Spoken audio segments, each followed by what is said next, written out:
예배를 드리시는 모두에게 하나님의 크신 은혜가 함께 하시기를 예수님의 이름으로 축복합니다. 아멘. 간판을 달고 너무 기분이 좋아서 사진을 찍어서 SNS에 이렇게 올렸습니다. 올리니까 많은 분들이 이렇게 메시지를 보내주시고 연락이 왔는데요. 대충 비율을 따져보니까 믿는 분들 비율 80에 안 믿는 분들 20% 정도가 연락 온 비율이 그랬는데요. 안 믿는 분들의 메시지는 다 같았습니다. 개업 축하한다 였습니다. 정말 기뻐하면서 개업 축하한다 였는데, 믿는 분들의 메시지는 또 이런 걸 나누는 건 모르겠는데 한 70대 30으로 메시지가 두 가지로 갈리더라고요. 70%는 격려해 주시고 축하해 주시고 기대를 표해 주셨습니다. 앞으로 이제 잘 될 겁니다. 기대가 됩니다. 하나님의 나라가 그곳에 비춰지고 확장될 겁니다. 라고 격려를 해 주셨고요.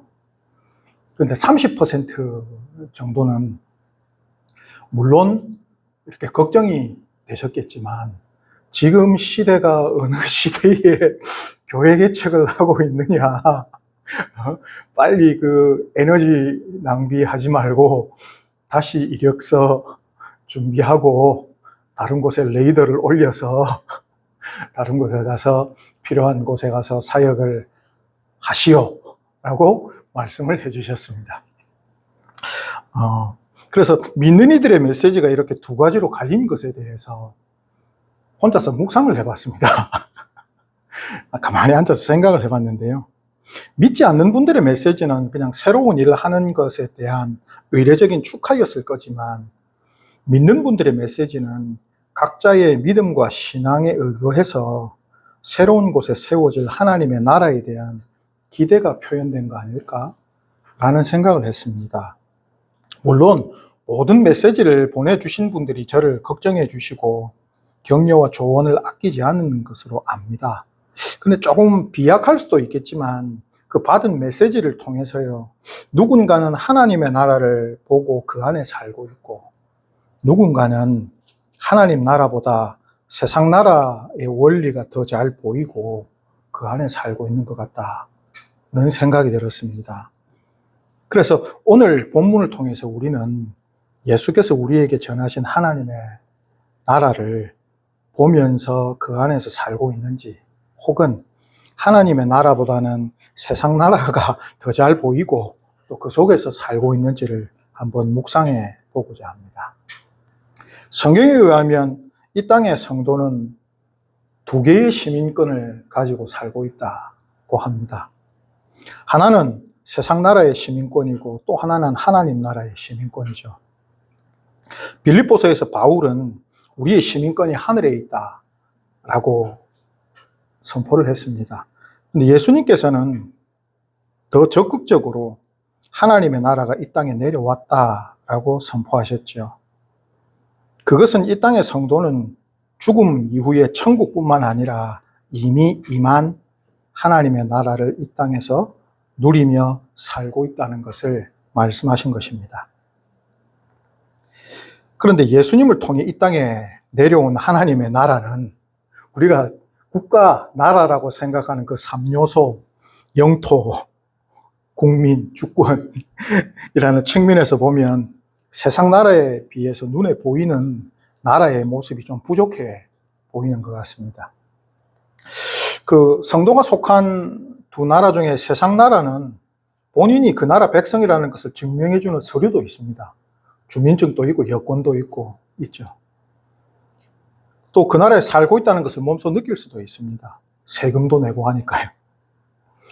물론 성경에서 말하는 세상 나라는 우리가 살고 있는 실제적인 국가이기도 하지만요, 이 땅에서 하나님 없이 인간을 중심으로 두는 모든 사상, 그리고 철학, 사회 시스템을 포함해서 성경의 계시를 통제받지 않고 인간의 방식과 가치관에 따라서 운영하는 모든 것을 지칭하는 거죠.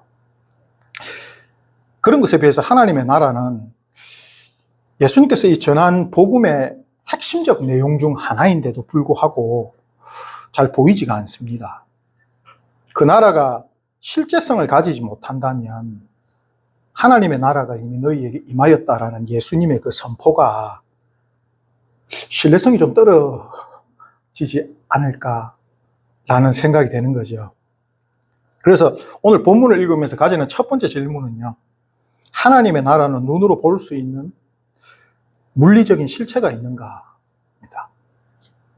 하나님의 나라가 눈에 보이는가?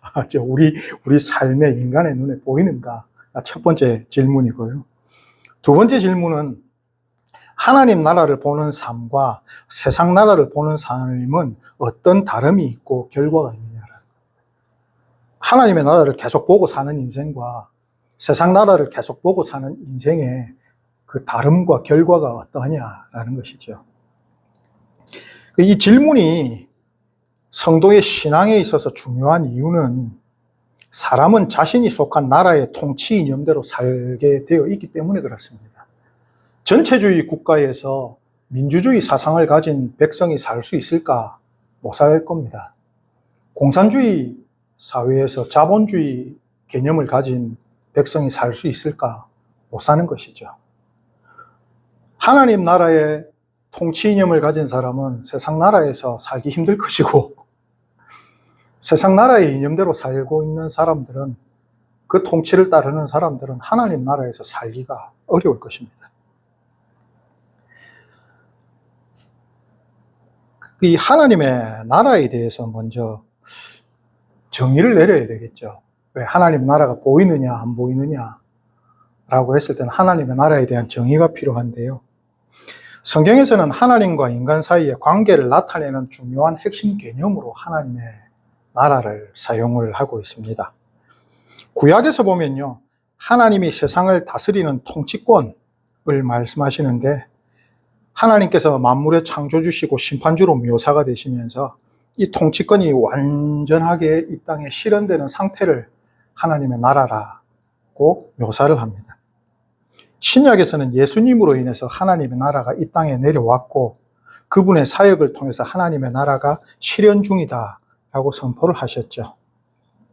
즉, 예수가 전한 하나님의 나라는 하나님께서 주권자로서 다스리시는 영적이고 정의로운 통치이며 이미 시작됐으나 완전한 실현은 미래에 이루어질 것으로 보는 좀 복잡한 개념일 수도 있습니다. 잘 알고 있는 개념이죠. 이루어진 것 같지만 아직 이루어지고 있고 이루어질 것이라는 개념입니다. 이 하나님의 나라의 특징을 예수님께서 이렇게 비유로 설명을 많이 해주시는데요. 겨자씨, 또 누룩, 밭의 보화, 이런 실제적인 비유를 해주시는데, 그 비유들을 한번 생각해 보면요, 하나님의 나라는 작은 시작에서 놀랍게 확장되는 특성이 있고요, 또 가치가 매우 고귀하여서 모든 것을 희생해서 살만한 가치가 있고, 또 의인과 악인이 구분되는 특성을 가지고 있습니다. 즉, 하나님의 나라는 확장성과 고귀성과 구별성의 특징을 가지고 있습니다. 이런 특징을 보면 예수께서 우리에게 전해주신 하나님의 나라가 눈에 잘 보이는 표가 확 나는 나라인 것 같습니다. 특징이 딱딱딱 있으니까요.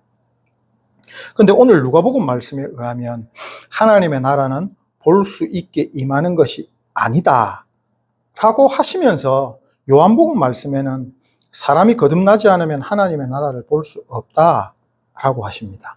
이 말씀을 바꾸면 사람이 거듭나면 하나님의 나라를 볼 수 있다 라는 표현이시지 않습니까? 하나님의 나라는 눈으로 볼 수 있는 것이 아니다. 누가복음의 말씀 마치 그렇게 말씀하신 것 같은데, 하지만 사람이 거듭나면 하나님의 나라를 볼 수 있다 라고 말씀하시는 것이죠.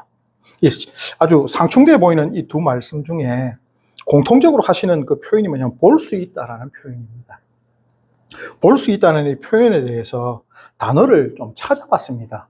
이게 혹시나 다른 어떤 의미가 있나 싶어서, 보통 우리가 눈으로 사건이나 사람을 밖에서 이렇게 쳐다본다는 단어는 블레포라는 단어를 씁니다. 이게 그냥 보다거든요. 눈으로 그냥 보다인데, 여기서는 그런 보다가 아니라 이데인이라는 표현을 쓰셨더라고요.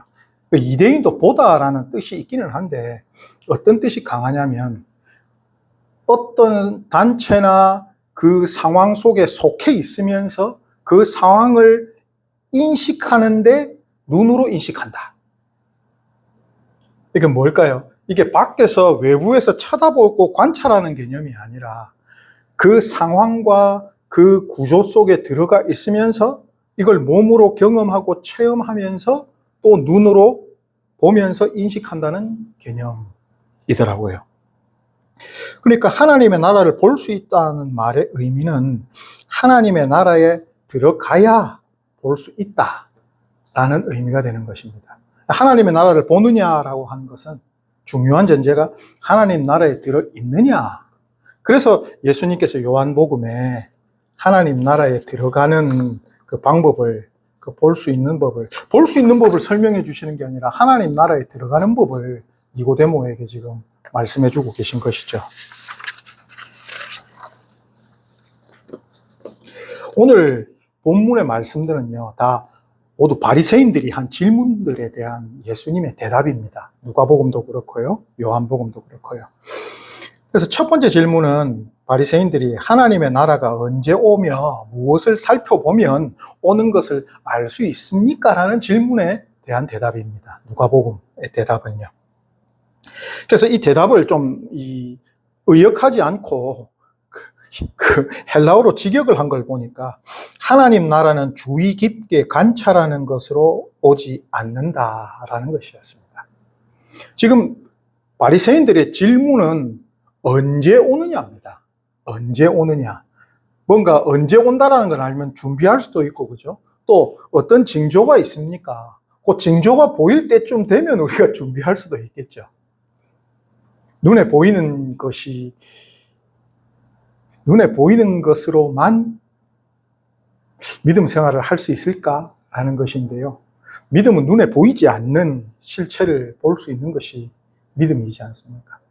지금 히브리인들, 모든 유대인들이 지금 얘기하고 있는 이 질문은 하나님의 나라에 대해서 자신들도 준비하고 또 대기하고 있다는 것을 예수님께 말씀드리고 있는 것인데, 예수님께서는 그런 사람들한테 임하지 않고 너희 속에 있다라고 말씀하시는데, 여기 너희 속, 이것도 조금 뭘까요?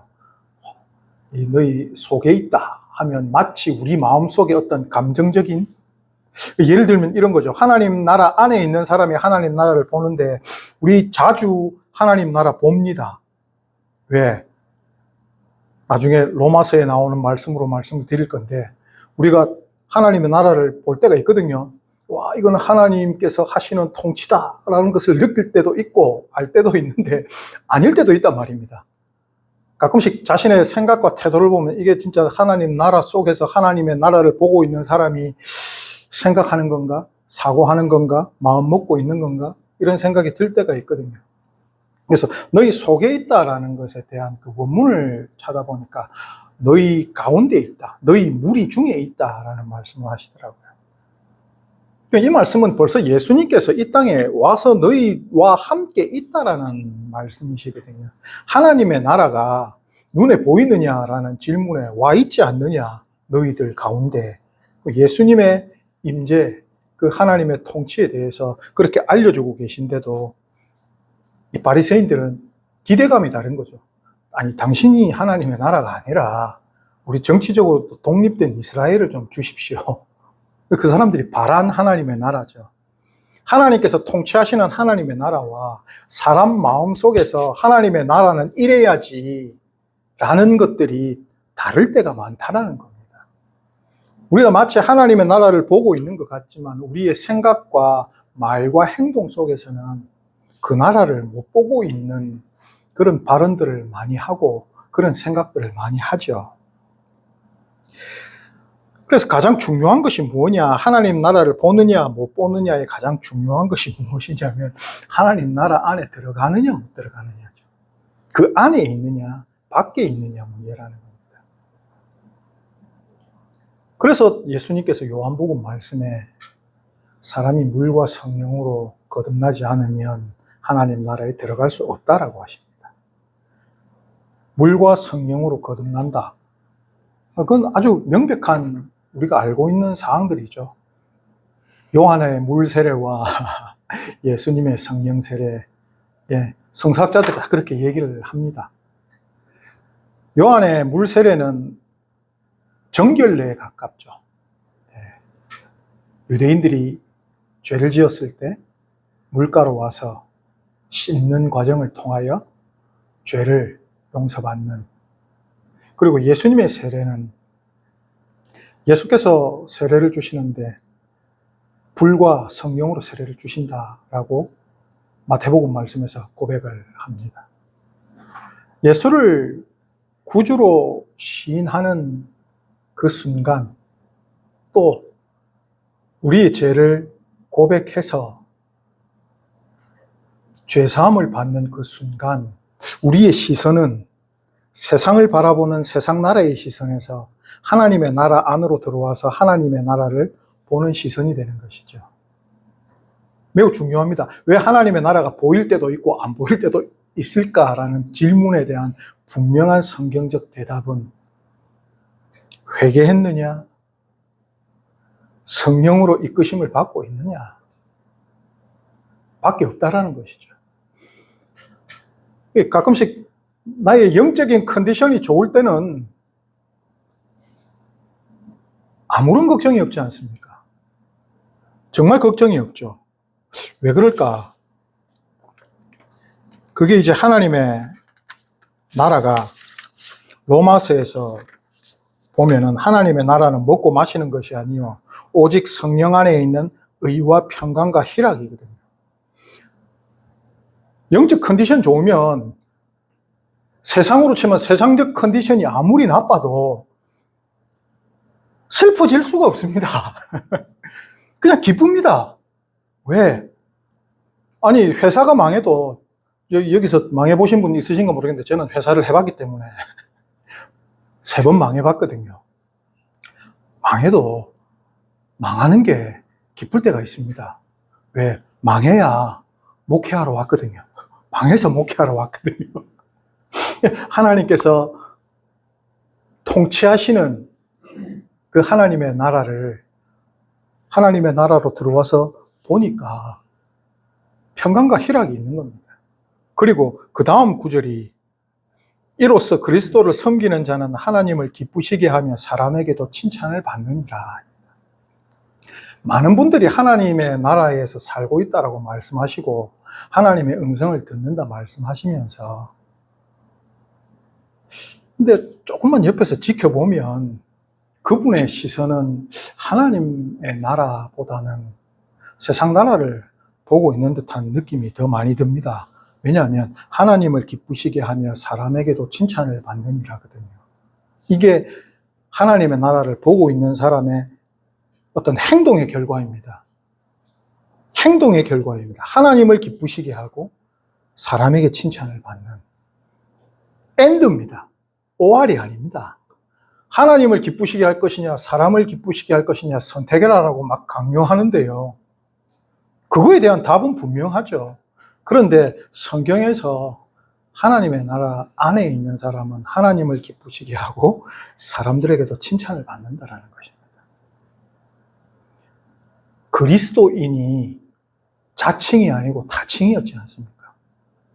안디옥 지역의 사람들이 안디옥 교회의 사람들을 보고 저 사람들은 그리스도인이다라고 얘기를 했잖아요. 타칭이거든요.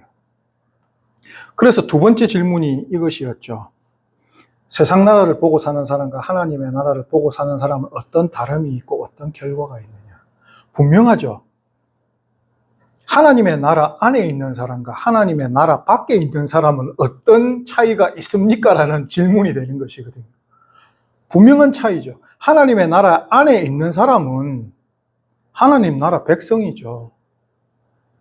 미래적으로 주실 그 온전한 천국까지도 그가 가질 수 있는 것입니다. 그런데 계속 내가 하나님의 나라 안에 있다라고 말은 하고 있는데 마음가짐이나 사고방식이나 하는 말이나 하는 행동이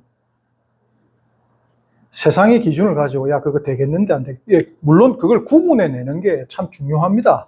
일이 되거나 안 되거나. 그래서 제일 답답한 것 중에 하나가 뭐냐면 교회 일 하면서 싸우는 사람들입니다. 예, 일이 중요한데요. 하나님의 일이 무엇인가라고 하면 저는 성경을 읽었을 때 어떤 사람이 되느냐, 하나님 닮은 사람이 되느냐, 하나님 닮은 사람이 되느냐가 하나님께서 우리에게 이 땅에서 주신 일이라고 생각합니다. 더 하나님을 닮았느냐. 싸울 일이 없겠죠. 싸우면 안 되죠.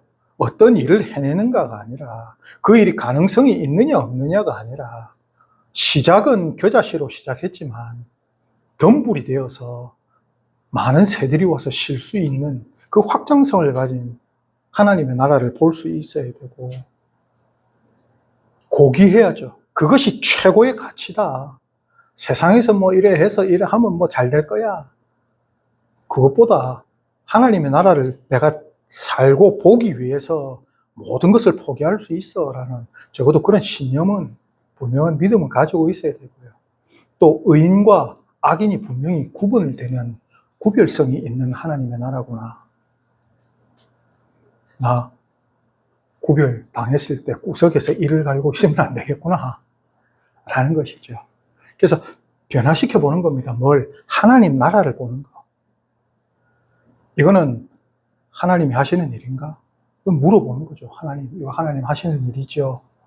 궁금하면 성경에서 유사한 사례가 있는가도 찾아보고, 그리고 로마서에 의와 평강과 희락이 있는지, 하나님이 기뻐하실지, 사람들도 칭찬할지 계속 확인해 보는 것입니다.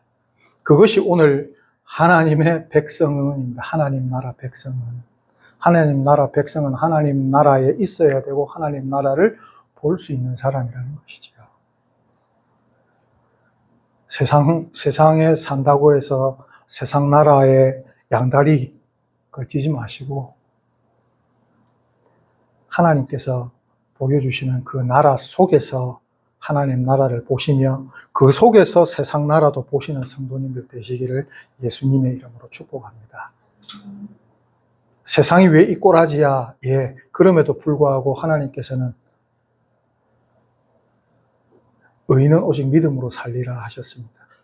세상이 그렇게 흘러가는 것도 하나님께서 그렇게 하고 계신 것입니다. 그렇다고 해서 하나님이 잘못하시는 게 아니라 의인들이 그를 위해서 기도하는 모습을 보시고 또 의인들이 모여 있을 때 그 공동체를 용서해 주시고 변화시켜 주시는 분이 하나님이십니다. 그렇게 하나님의 나라가 확장되는 것을 기대하시고 꿈꾸시고 이루어내시는 모두가 되시기를 예수님의 이름으로 축복합니다.